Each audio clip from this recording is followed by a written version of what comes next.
Today's topic: the cover-up of the Polish missile attack.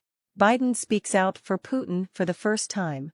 Just as the missile attack on Poland is causing worldwide concern and war clouds between Russia and NATO, the situation has taken a dramatic and multiple turn. In short, Poland was suddenly hit by a missile attack in the area bordering Ukraine, killing 2 Poles. The US, Britain, France, Germany, and NATO are ready to respond by activating the NATO collective defense principles. In response, the US, Western countries and NATO collectively expressed their full support for the Polish investigation, while Ukrainian President Zelensky called Polish President Duda and blamed Russia. But just when it was thought that NATO might clash with Russia over the Poland incident, the situation suddenly reversed.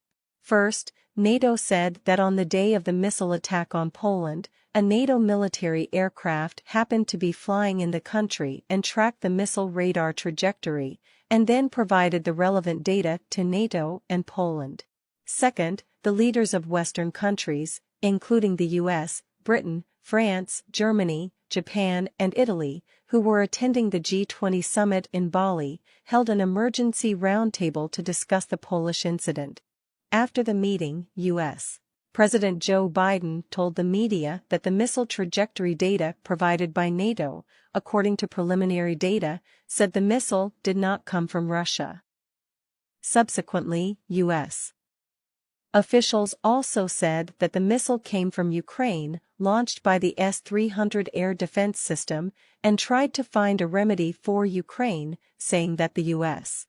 military may be in the interception of Russian airstrikes air defense missile accidentally into the territory of Poland, not intentionally. Seeing the U.S.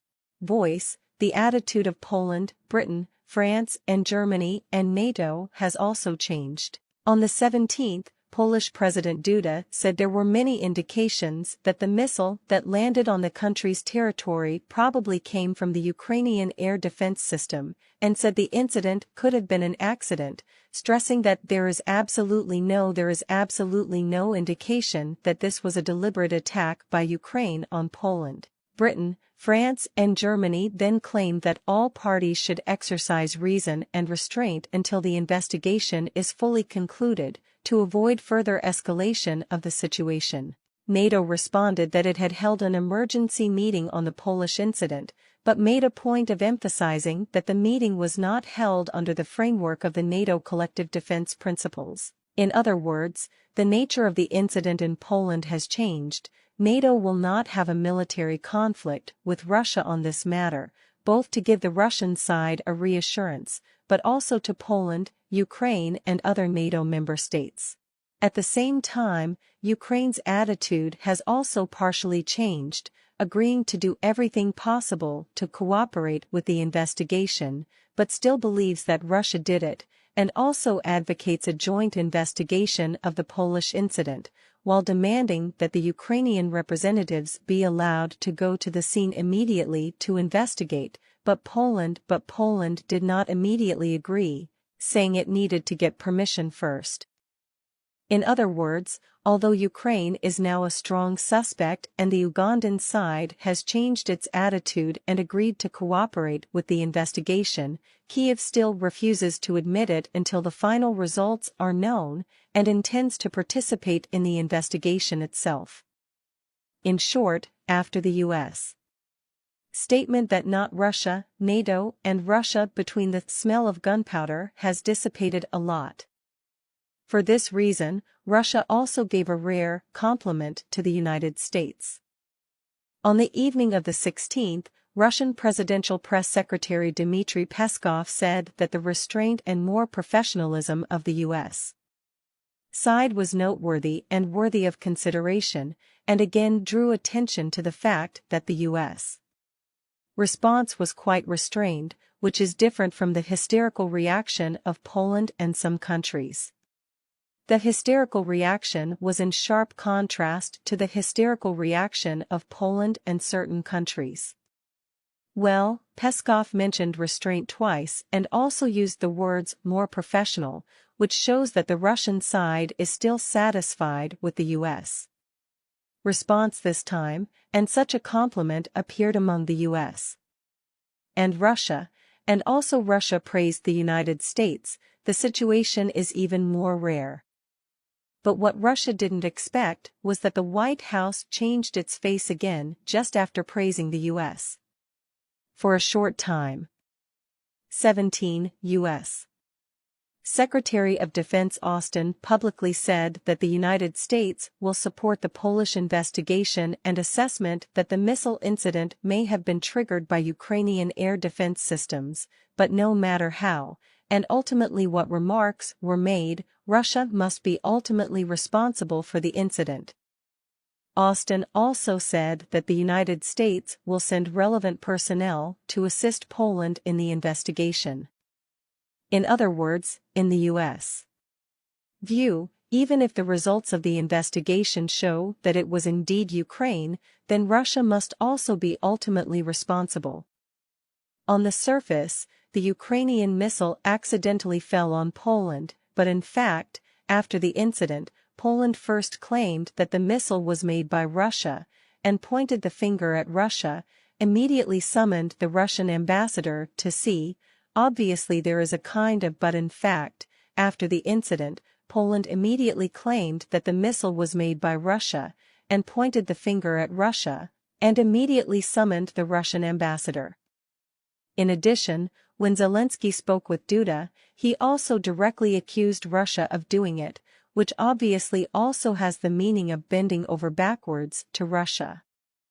But note that the Russian airstrikes against Ukraine are mainly concentrated in the central and eastern regions of Ukraine, such as Kiev, while the direction of missile interception by the Ukrainian army seems to be in the opposite direction from the Polish border area. In this case, things have two possibilities. Either the Russian missiles hit the western part of Ukraine, forcing the U.S. military to launch missiles westward to intercept them, causing them to accidentally fall into Polish territory. Either the U.S. and the U.S. are working together to put pressure on Russia by bringing Poland and NATO behind it into the fray. After all, the U.S. and Russia are also very tense, such as Poland's strong military support for Ukraine and sanctions against Russia, and Russia cutting off gas supplies to Poland.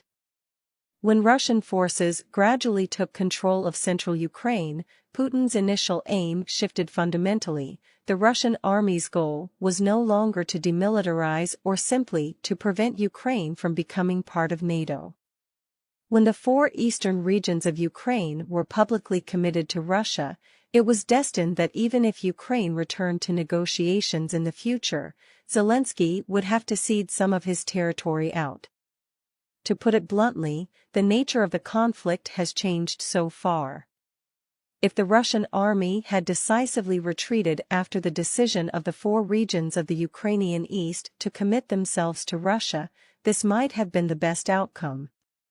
Today, the Russian army is scorched with the Ukrainian army in Kherson, although Putin still looks confident, but behind this hides two great dangers.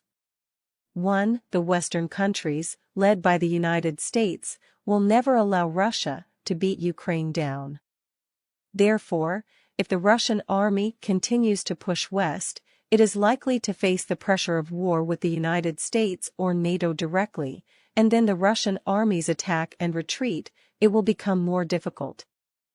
Second, the international community's view of Russia, after the initial change of heart, may appear lopsided. Previously, many countries believed that Russia's military deployment was merely a self-defense against the strategic squeeze of the United States and Europe, but now, it is clear that it has gone beyond legitimate defense.